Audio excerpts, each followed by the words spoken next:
Assalamualaikum warahmatullahi wabarakatuh. Saudara-saudaraku sebangsa setanah air yang kami cintai, yang kami muliakan dimanapun Anda berada. Kemarin tanggal 9 Oktober 2024, hari Sabtu ya, kita semua sudah menyaksikan acara di Tawangsari Tulungagung. Ada dua season acara, yakni Sarasehan bersama Kiai Haji Imaduddin Usman Al-Bantani, dan malamnya adalah pelantikan 6 kabupaten. Ada Kabupaten Tulungagung, Kabupaten Trenggalek, Kabupaten Nganjuk, Kabupaten Kediri, Kabupaten Blitar, dan Kabupaten Ngawi. Jadi sukses, alhamdulillah, tidak ada kendala.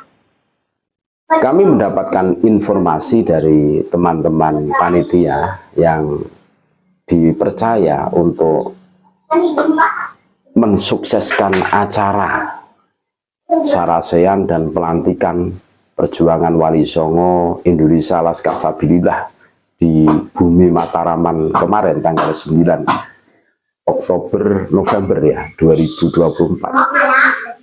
Banyak sekali tekanan, bukan hanya tekanan, tetapi sampai di situ itu intimidasi.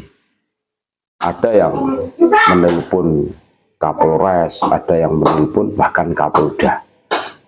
Pokoknya kalau acara tersebut terselenggara akan terjadi chaos, akan terjadi huru-hara, seakan-akan genting. Itu. Terus ada yang mengatasnamakan aliansi ulama atau kiai sepuh Tulungagung, wah, menolak acara Sarasehan, menolak kedatangan Kiai Imad. Ya siapa lagi kalau bukan jongosnya para Kabid Dobolowi. Bahkan ada yang di situ itu mengancam mau mengasah golok dan lain sebagainya. Ngeri kan? Makanya acara yang terjadi pembatalan ya, pembatalan izin tempat di Surabaya di Gedung Gelanggang Remaja yang diselenggarakan PWI Laskar Sabilillah itu kan, itu betul-betul bukan isapan jempol, ini serius. Makanya mendatangkan Kiai Imad ini memang diperlukan mental yang kuat, saudara-saudaraku semua.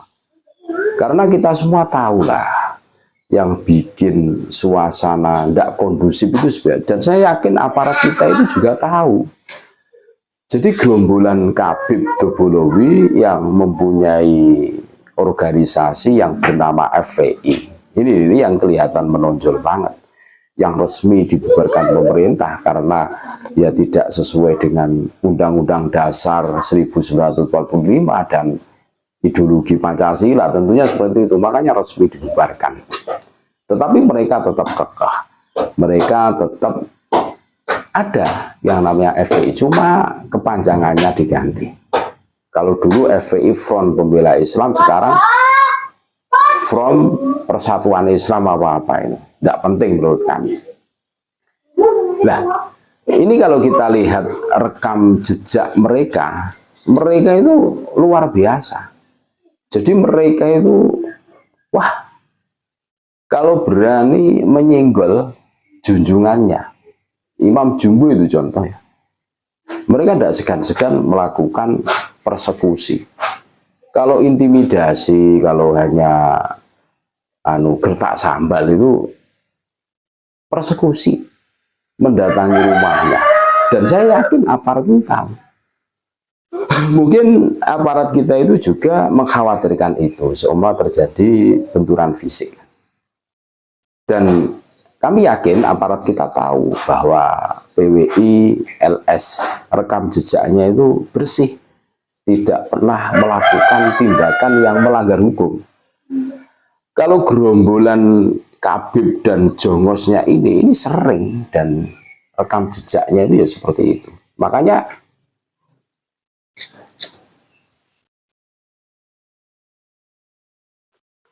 bahayanya ikut Kabid Dobolowi ya di sini nih.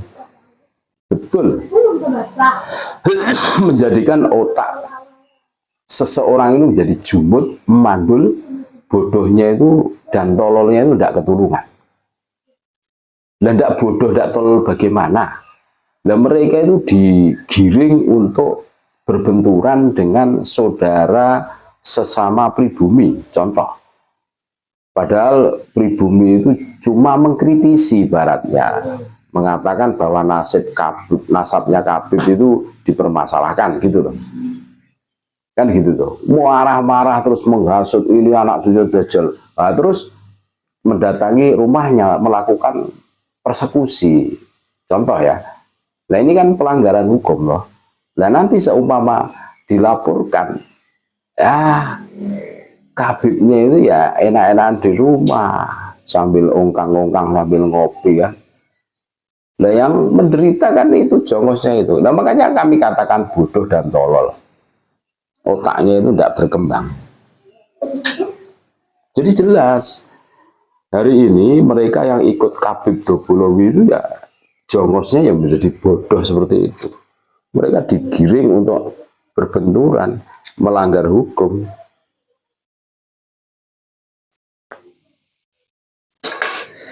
Menolak Kiai Haji Imaduddin Usman Al-Bantani. Seakan-akan Kiai Haji Imaduddin Usman Al-Bantani ini ancaman yang sangat besar.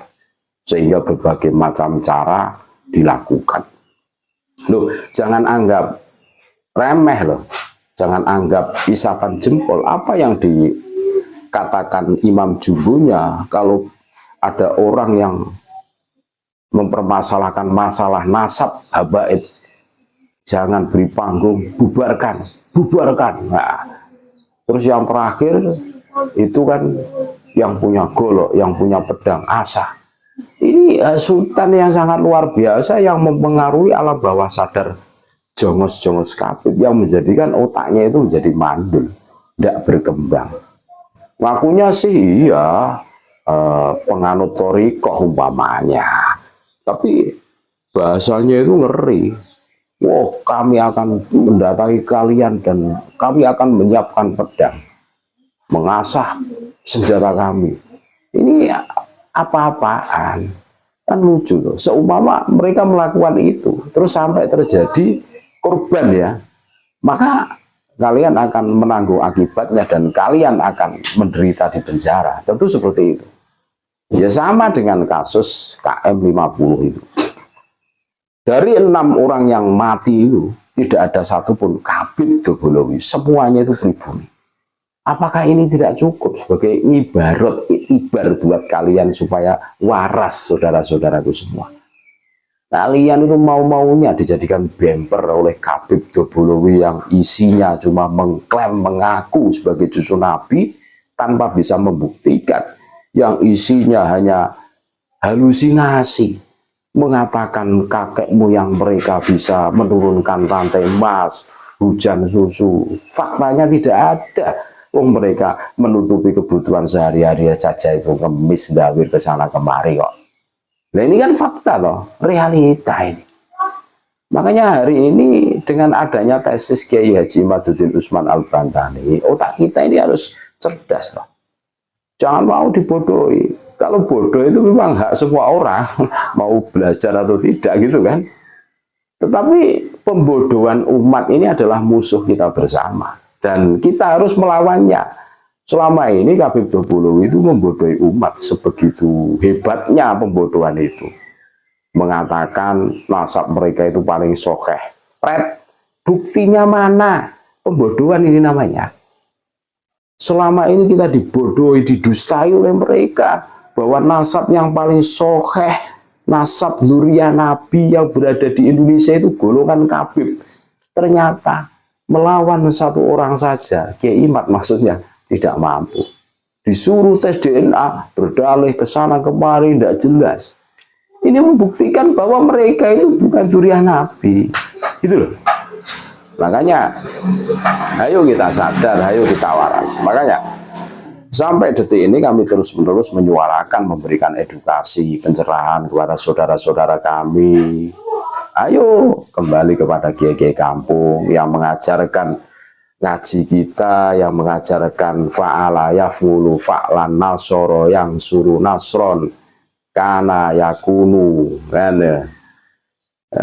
Luar biasa yang mengajarkan keikhlasan, ketawaduan. Untuk apa bekal kita hidup di dunia ini agar kita selamat fid dini wa dunya hatta akhirah. Terima kasih saudara-saudaraku semua. Tetap NKRI harga mati. Nusantara milik kita. Assalamualaikum warahmatullahi wabarakatuh.